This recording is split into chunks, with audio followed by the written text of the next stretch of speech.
Hello friend, आप सभी का स्वागत है अवधीत स्टडी पॉइंट यूट्यूब चैनल में। आज के इस वीडियो में यूपी बीएड एंट्रेंस एग्जाम 2025 के लिए हिंदी का प्रैक्टिस सेट करने वाले हैं।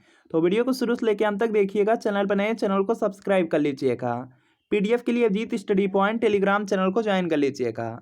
आज की क्लास में यूपी बीएड एंट्रेंस एग्जाम के लिए बिल्कुल परीक्षा की तरह 50 प्रश्न करने वाले हैं। और अगर इन 50 प्रश्नों में से आपके 30 प्लस प्रश्न बिल्कुल सही हो जाते हैं तो आप बीएड एंट्रेंस एग्जाम को काफ़ी अच्छे स्कोर से पास कर सकते हैं। तो आज की क्लास से कितने प्रश्न आपके बिल्कुल सही हुए हैं या कमेंट आप जरूर कीजिएगा। और यह यूपी बीएड एंट्रेंस एग्जाम के लिए आपका प्रीवियस ईयर पेपर है। बीएड एंट्रेंस एग्जाम में देखेंगे सबसे ज़्यादा प्रश्न आपको प्रीवियस ईयर क्वेश्चन पेपर से ही देखने को मिलेंगे। जीके के सब्जेक्ट में 50 प्रश्न आते हैं, लगभग आप देखेंगे 25 से 30 प्रश्न प्रीवियस ईयर पेपर से। बिल्कुल इसी तरीके से हिंदी में भी देखेंगे लगभग 35 से 40 प्रश्न प्रीवियस ईयर पेपर से। रीजनिंग में भी 35 से 40 प्रश्न बिल्कुल सेम पैटर्न पर, सिर्फ डिजिट बदले रहेंगे, प्रीवियस ईयर पेपर से ही पूछे जाते हैं। तो यह यूपी बीएड एंट्रेंस एग्जाम का प्रीवियस ईयर पेपर है। इसमें 2011 से लेकर के 24 तक के पेपर हैं। पूरे 14 साल के पेपर आंसर की के साथ, एक्सप्लेनेशन के साथ, व्याख्या के साथ, सॉल्यूशन के साथ दिया गया है। और एक ही में सभी सब्जेक्ट हैं, जीके, हिंदी, रीजनिंग, कला वर्ग। तो वीडियो के नीचे डिस्क्रिप्शन में लिंक है, लिंक को क्लिक कीजिए, नाम मोबाइल नंबर फिल कीजिए। सिर्फ आपको यहाँ पे 30 रुपये का पेमेंट करना है। जैसे ही 30 रुपये का आप पेमेंट करते हैं, जो प्रीवियस ईयर पेपर का PDF है आपको सेंड कर दिया जाएगा। अगर आप यूपी बीएड एंट्रेंस एग्जाम की इससे तैयारी कर लेते हैं तो आपको काफ़ी हेल्प मिलने वाली है। और अगर आपको लिंक से परचेज करने में कोई प्रॉब्लम आ रही है तो व्हाट्सअप नंबर दिया गया है। इस व्हाट्सअप नंबर पर सिर्फ लिख देना है UP BEd previous year paper 8 या आपको साइन लेकर के मैसेज कर देने हैं।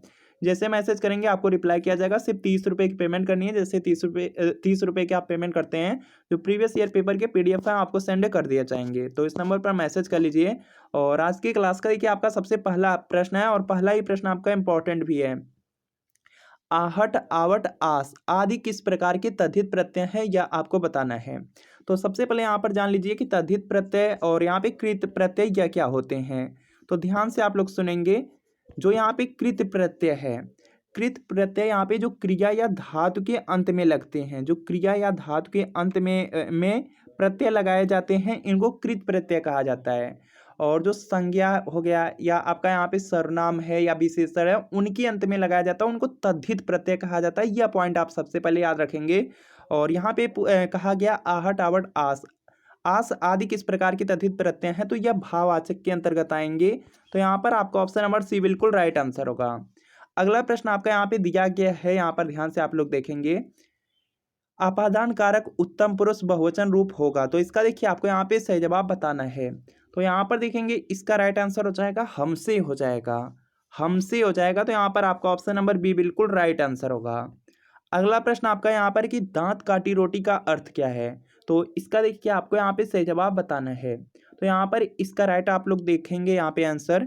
तो यहाँ पे हो जाएगा कि गहरी दोस्ती, दांत काटी रोटी, इसका यहाँ पे अर्थ क्या होगा, गहरी दोस्ती। तो यहाँ पे ए वाला आपका बिल्कुल राइट आंसर है।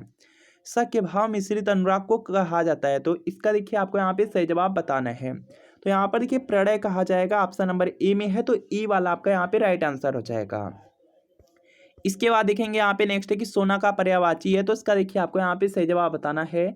और यहाँ पर इसका जो राइट आंसर है ये देखिए आपका यहाँ पे हो जाएगा जात रूप होता है, ऑप्शन नंबर डी में, तो डी आपका राइट आंसर होगा। शुद्ध वर्तनी वाला शब्द छाटिए, तो इसका देखिए आपको यहाँ पे सही जवाब बताना है। तो यहाँ पर देखेंगे ध्यान से, यहाँ पे जो परीक्षा शब्द लिखा गया है यह आपका गलत है। परीक्षा शब्द इस प्रकार लिखा जाता है।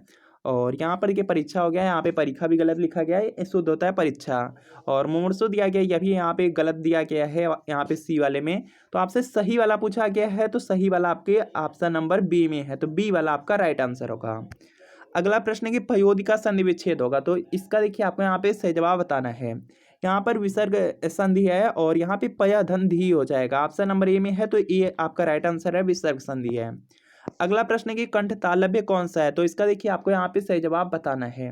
तो यहाँ पर देखिए आपको पिछली भी क्लास में कराया गया था कि जो कंठ तालव्य हैं इसमें ए और ए आ जाएंगे। तो यहाँ पर क्या होगा, आपका ऑप्शन नंबर सी बिल्कुल राइट आंसर है, इंपॉर्टेंट है। अगला प्रश्न है कि कौन सी बोली है जो बिहारी की नहीं है, तो इसका देखिए आपको यहाँ पे सही जवाब बताना है। तो इससे पहले वाली क्लास में आपको बताया गया था कि भोजपुरी, मगही, मैथिली यह क्या है, आपकी बिहारी हिंदी के अंतर्गत आता है। तो आपसे नहीं वाला पूछा गया, तो यहाँ पे सी वाला आपका राइट आंसर हो जाएगा। आपका जो ऑप्शन नंबर सी में दिया गया है जयपुरी, यह राइट आंसर होगा, यह राजस्थानी के अंतर्गत आता है। अगला प्रश्न आपका यहाँ पर है कि अन्य पुरुष एकवचन सर्वनाम का संप्रदान कारक बहुवचन रूप होगा, तो इसका देखिए आपको यहाँ पे सही जवाब बताना है। तो यहाँ पर इसका राइट आंसर हो जाएगा उन्हें, हो जाएगा। ऑप्शन नंबर डी में है, तो डी वाला आपका राइट आंसर है। अगला प्रश्न है, अगला प्रश्न बहुत ज़्यादा इंपॉर्टेंट है, जल्दी से आप लोग यहाँ पे आंसर करने का प्रयास करेंगे कि इसका राइट आंसर क्या है। उत्पत्ति के अनुसार स्वरों के भेद हैं, तो उत्पत्ति के अनुसार यहाँ पर अगर आप लोग देखेंगे तो मूल स्वर और जो संधि स्वर हैं दोनों आएंगे, तो यहाँ पे ए और बी दोनों हो जाएगा। ऑप्शन नंबर सी वाला राइट आंसर होगा। संधि स्वरों का भेद है, तो इसका देखिए आपको यहाँ पे सही जवाब बताना है। तो यहाँ पे जो संधि स्वर हैं इसमें दीर्घ संयुक्त सभी आते हैं, तो यहाँ पे क्या है, डी वाला आपका राइट आंसर है। निम्नलिखित में से कौन सा शब्द है जो पुल्लिंग है, तो इसका देखिए आपको यहाँ पे सही जवाब बताना है। तो यहाँ पर देखेंगे आपका हो जाएगा जो सागर शब्द दिया गया है यह आपका यहाँ पे पुल्लिंग शब्द है। इसके अलावा जो भी शब्द हैं जैसे आशा है, गरिमा, आज्ञा, ये तीनों स्त्रीलिंग शब्द के अंतर्गत आएंगे। अगला प्रश्न आपके सामने स्क्रीन पर है, जल्दी से आंसर करेंगे कि कौन सा शब्द है जो पुल्लिंग है। तो इसका देखिए आपको यहाँ पे सही जवाब बताना है। और यहाँ पर देखेंगे इसका जो राइट आंसर है यह देखिए हो जाएगा यहाँ पे न्याय शब्द। न्याय शब्द देखिए आपका क्या है, पुल्लिंग शब्द के अंतर्गत आता है, तो डी वाला राइट आंसर होगा। अगला प्रश्न आपके सामने स्क्रीन पर है, जल्दी से आंसर करने का प्रयास करेंगे कि निम्नलिखित में से कौन सा शब्द है जो स्त्रीलिंग है। तो इसका देखिए आपको यहाँ पे सही जवाब बताना है। तो यहाँ पर आप सुनते होंगे कि मृत्यु हो गई, यह क्या है आपका स्त्रीलिंग शब्द हो जाएगा, तो यहाँ पे सी वाला राइट आंसर होगा। निम्नलिखित में स्त्रीलिंग शब्द है, तो इसका देखिए आपको यहाँ पे सही जवाब बताना है। तो यहाँ पर देखिए क्या हो जाएगा, अहिंसा शब्द। अहिंसा शब्द स्त्रीलिंग के अंतर्गत आता है, तो यहाँ पे बी वाला राइट आंसर है। संधि के यहाँ पे तीन भेद हैं, पहला स्वर संधि है, दूसरा यहाँ पे खाली स्थान दिया गया संधि, और तीसरा यहाँ पे खाली स्थान दिया गया संधि। तो इसका देखिए आपको यहाँ पे सही जवाब बताना है। तो यहाँ पर इसका राइट आंसर हो जाएगा, देखिए संधि के आपके तीन यहाँ पे भेद है। पहला तो आप जानते हैं कि स्वर संधि होता है, दूसरा आपका होता है व्यंजन संधि, दूसरा आपका क्या होता है व्यंजन संधि, और तीसरा होता है विसर्ग संधि। तो देखेंगे किस ऑप्शन में आपको दिया गया है यहाँ पे व्यंजन और विसर्ग, तो देखेंगे सी वाले में है, तो सी वाला आपका राइट आंसर होगा। अन्याय शब्द का संधि विच्छेद होगा, तो इसका देखिए आपको यहाँ पे सही जवाब बताना है। यहाँ पे चार ऑप्शन दिए गए हैं, चारों ऑप्शन आपके गलत लिखे गए हैं। यहाँ पे जो अन्याय का सही संधि विच्छेद होता है यह होता है अ, इसके बाद यहाँ पे धन हो जाएगा, इसके बाद नी धन आय होता है, यह यहाँ पर देखेंगे शुद्ध होता है। बाकी यहाँ पे कहीं पर कहीं आप लोग देखेंगे तो अन धन आपको न्याय भी देखने को मिलता है। यह दोनों ही आपके यहाँ पे संधि विच्छेद हैं, यह सही है। बाकी यहाँ पे जो ऑप्शन में दिया गया सबके सब आपके यहाँ पे गलत हैं। इसके बाद देखिए यहाँ पे नेक्स्ट है कि मतैव्य किस संधि का उदाहरण है, तो इसका देखिए आपको यहाँ पे सही जवाब बताना है। तो यहाँ पर देखिए आपको बताया गया है कि जब भी यहाँ पे दो मात्रा आपको देखने को मिले तो वहाँ पर आपका वृद्धि स्वर संधि रहता है, तो यहाँ पर आपका ऑप्शन नंबर सी वाला बिल्कुल राइट आंसर हो जाएगा। इसके बाद देखेंगे यहाँ पे नेक्स्ट प्रश्न आपका दिया गया है, इति धन आदि से इत्यादि शब्द बनेगा और इसमें कौन सी शब्द संधि है। तो यहाँ पे जब भी आपके आधा वर्ड आ जाए तो वहाँ पर चांसेज रहते हैं कि यड़ संधि ही होगी, तो यहाँ पर क्या होगा आपका ऑप्शन नंबर ए बिल्कुल राइट आंसर है, यहाँ पे यड़ संधि ही है। इसके बाद देखिए अगला प्रश्न आपके सामने स्क्रीन पर है कि प्रतिमान में समास है, तो इसका देखिए आपको यहाँ पे सही जवाब बताने हैं। और यहाँ पर देखेंगे इसका राइट आंसर हो जाएगा, इसमें पहला पद क्या है, अव्यय है प्रति शब्द, तो अव्ययी भाव समास हो जाएगा। ऑप्शन नंबर बी में है, तो बी आपका राइट आंसर है। द्वंद्व समास में देखेंगे और शब्द लगा रहता है और बीच में योजक चिन्ह लगे रहते हैं। बाकी यहाँ पे द्विगु समास है, इसमें देखेंगे पहला पद संख्यावाची रहते हैं। काली मिर्च शब्द में कौन सा समास है, इसका आपको यहाँ पे सही जवाब बताना है।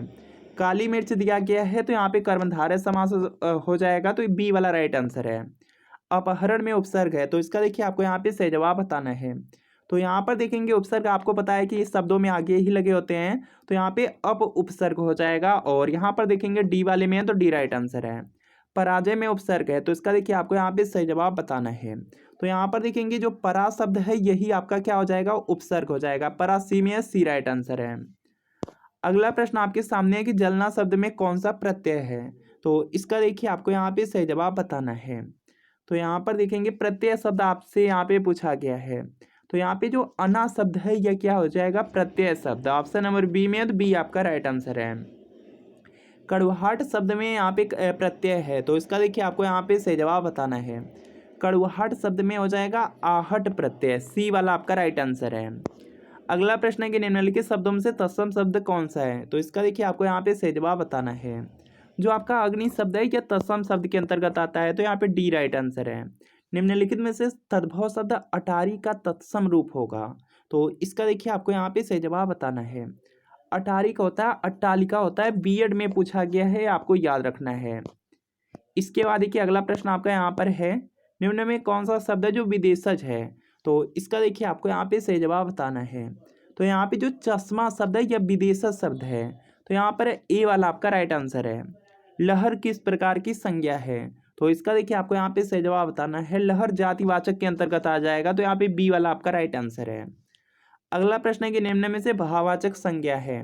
तो इसका देखिए आपको यहाँ पे सही जवाब बताना है। भाववाचक संज्ञा दिया गया है, तो यहाँ पे जागरण शब्द हो जाएगा, सी वाला आपका राइट आंसर है। अगला प्रश्न है कि हम ताजमहल देखने जाएंगे, इसमें रेखांकित पद है, जो हम है इसको यहाँ पे अंडरलाइन रेखांकित कर दिया गया, तो यहाँ पर इसका राइट आंसर हो जाएगा पुरुषवाचक सर्वनाम के अंतर्गत आएगा, तो यहाँ पर आपका ऑप्शन नंबर बी वाला बिल्कुल राइट आंसर होगा। मुझे किस प्रकार का सर्वनाम है, इसका आपको यहाँ पे सही जवाब बताना है। जो देखिए यहाँ पे मुझे शब्द दिया गया है यह उत्तम पुरुष के अंतर्गत आ जाएगा, तो यहाँ पे ए वाला आपका राइट आंसर है। निम्न में विशेषण बताइए, तो इसका देखिए आपको यहाँ पे सही जवाब बताना है। विशेषण शब्द है तो यहाँ पे छ में हो जाएगा, ऑप्शन नंबर ए में है, तो ए वाला आपका राइट आंसर होगा। अनुमान का विशेषण होगा, तो इसका देखिए आपको यहाँ पे सही जवाब बताना है, तो यहाँ पर इसका राइट आंसर हो जाएगा अनुमानित शब्द होगा, ऑप्शन नंबर ए में है, तो ए वाला राइट आंसर है। विशेषणों में तुलना के आधार पर कितनी अवस्थाएं होती हैं? तो यहाँ पर देखेंगे इसका राइट आंसर हो जाएगा 3 अवस्था होती है, ऑप्शन नंबर ए में है, तो ये राइट आंसर होगा। अगला प्रश्न है कि चिड़िया आकाश में उड़ रही है, वाक्य में जो उड़ रही है यह क्रिया है, तो यहाँ पर इसका राइट आंसर हो जाएगा यह देखिए आपका अकर्मक क्रिया के अंतर्गत आ जाएगा, तो यहाँ पे डी वाला राइट आंसर है। निम्नलिखित में से अव्यय है, तो इसका देखिए आपको यहाँ पे सही जवाब बताना है। तो यहाँ पर आप लोग देखेंगे तो यहाँ पे जो तथा शब्द है यह अव्यय के अंतर्गत आएगा, इस पे देखेंगे लिंग वचन का कोई प्रभाव नहीं पड़ेगा, तो यहाँ पे क्या है सी वाला राइट आंसर होगा। इसके बाद देखेंगे यहाँ पे नेक्स्ट है कि निम्नलिखित में कृदंत अव्यय का एक प्रकार नहीं है, तो इसका देखिए आपको यहाँ पे सही जवाब बताना है। तो यहाँ पे देखेंगे कृदंत अव्यय के अंतर्गत भूतकालिक कृदंत नहीं आता है, तो यहाँ पे बी वाला आपका राइट आंसर है। अगला प्रश्न है कि सीता सखियों सहित पुष्प वाटिका गई, तो इसका देखिए आपको यहाँ पे सही जवाब बताना है, तो यहाँ पर इसका राइट आंसर हो जाएगा संबंध बोधक हो जाएगा, ऑप्शन नंबर सी में, तो सी वाला आपका राइट आंसर है। इसके बाद देखिए यहाँ पे नेक्स्ट है कि निम्न में अव्यय है, तो इसका देखिए आपको यहाँ पे सही जवाब बताने हैं, तो यहाँ पर इसका राइट आंसर हो जाएगा आपका यहाँ पे आह शब्द होगा, सी वाला आपका यहाँ पे बिल्कुल राइट आंसर होगा। अगला प्रश्न है कि अमृत का पर्यायवाची है, तो इसका देखिए आपको यहाँ पे सही जवाब बताना है, तो यहाँ पर देखेंगे इसका राइट आंसर हो जाएगा जो पीयूष शब्द है, पीयूष यहाँ पे क्या होगा आपका ऑप्शन नंबर ए बिल्कुल राइट आंसर होगा, यह देखेंगे अमृत का पर्यायवाची शब्द है। इसके बाद देखिए यहाँ पे नेक्स्ट है कि कुंदन का पर्यायवाची होगा, तो इसका देखिए आपको यहाँ पे सही जवाब बताना है। कुंदन का पर्यायवाची हेम हो जाएगा, ऑप्शन नंबर ए में है, तो ये वाला राइट आंसर है। आवृत का विलोम शब्द होगा, तो इसका देखिए आपको यहाँ पे सही जवाब बताना है। आवृत शब्द का जो विलोम शब्द होता है अनावृत होता है, ऑप्शन नंबर सी में, तो सी आपका राइट आंसर है। प्रसारण का विलोम शब्द है, तो इसका देखिए आपको यहाँ पे सही जवाब बताना है। प्रसारण का जो विलोम शब्द होता है आकुंचन होता है, सी में, सी आपका राइट आंसर होगा। सुत शब्द को स्त्रीवाचक बनाने के लिए कौन सा प्रत्यय जुड़ेगा, तो इसका देखिए आपको यहाँ पे सही जवाब बताना है। जो स्त्रीवाचक शब्द होता है वह होता है सुता होता है, तो यहाँ पर क्या हो जाएगा, यहाँ पर देखेंगे आ प्रत्यय जुड़ जाएगा, तो यहाँ पे बी वाला आपका राइट आंसर है। अगला प्रश्न आपका यहाँ पर है कि अथक और अकथ शब्द युग्म का सही अर्थ है, तो इसका देखिए आपको यहाँ पे सही जवाब बताना है। अथक का यहाँ पे मतलब हो जाएगा कि बिना थके हुए, जो अकथ लिखा गया है इसका यहाँ पे अर्थ हो जाएगा कि जो कहा न जाए, तो यहाँ पे ए वाला आपका राइट आंसर है। अगला प्रश्न आपका यहाँ पर है कि अंश और अंश शब्द युग्म का सही अर्थ है, तो इसका देखिए आपको यहाँ पे सही जवाब बताना है। जो पहला अंश लिखा गया है इसका यहाँ पे अर्थ हो जाएगा कंधा से, जो दूसरा अंश लिखा गया है हिस्सा से, इसका मतलब होगा, तो यहाँ पे सी वाला आपका राइट आंसर है। शुद्ध वर्तनीय शब्द है, तो इसका देखिए आपको यहाँ पे सही जवाब बताना है। तो यहाँ पे जो धोबिन शब्द लिखा गया है यह आपका बिल्कुल शुद्ध शब्द है, तो यहाँ पे ए वाला आपका राइट आंसर है। इसके बाद देखेंगे यहाँ पे नेक्स्ट है कि नीचे एक ही शब्द के 4 वर्तनी दी गई हैं, सही का चयन कीजिए, तो इसका देखिए आपको यहाँ पे सही जवाब बताना है। तो यहाँ पर आप लोग जानते हैं कि जो 36 होता है इसको यहाँ पे 36 लिखा गया है, 36 कौन सा शुद्ध है, तो यहाँ पर देखेंगे डी वाला आपका यहाँ पे राइट आंसर हो जाएगा। तो फ्रेंड आपको बताना है कि इन 50 प्रश्नों में कितने प्रश्न आपके बिल्कुल सही हुए हैं, या कमेंट आप जरूर कीजिएगा। और यह यूपी बीएड एंट्रेंस एग्जाम का प्रीवियस ईयर पेपर है। सबसे ज़्यादा प्रश्न आपको प्रीवियस ईयर क्वेश्चन पेपर से ही देखने को मिलेंगे। तो यूपी बीएड एंट्रेंस एग्जाम का आप लोग प्रीवियस ईयर पेपर तैयार जरूर कर लीजिए। यह 2011 से लेकर के 24 तक का पूरे 14 साल का पेपर, आंसर की के साथ, एक्सप्लेनेशन के साथ, सभी सब्जेक्ट के साथ, जीके, हिंदी, रीजनिंग, कला वर्ग, विज्ञान वर्ग। तो वीडियो के नीचे डिस्क्रिप्शन में लिंक है, लिंक को क्लिक कीजिए, नाम मोबाइल नंबर फिल करके सिर्फ आपको यहाँ पे 30 रुपये का पेमेंट करने हैं। जैसे 30 रुपये का आप पेमेंट करेंगे, जो प्रीवियस ईयर पेपर के PDF डाउनलोड हो जाएंगे। अगर इससे तैयारी कर लेते हैं बीएड एंट्रेंस एग्जाम में बहुत ज़्यादा हेल्प मिल जाएगी। और अगर लिंक से परचेस करने में कोई प्रॉब्लम आ रही है तो व्हाट्सअप नंबर है, इस व्हाट्सअप नंबर पर सिर्फ लिख देना है UP BEd previous year paper 8 या आपको साइन लिख करके मैसेज कर देने हैं। जैसे मैसेज करेंगे रिप्लाई किया जाएगा। सिर्फ 30 रुपये की पेमेंट है। जैसे पेमेंट क्लियर करते हैं आपको प्रीवियस ईयर पेपर के जो PDF सेंड कर दिए जाएंगे।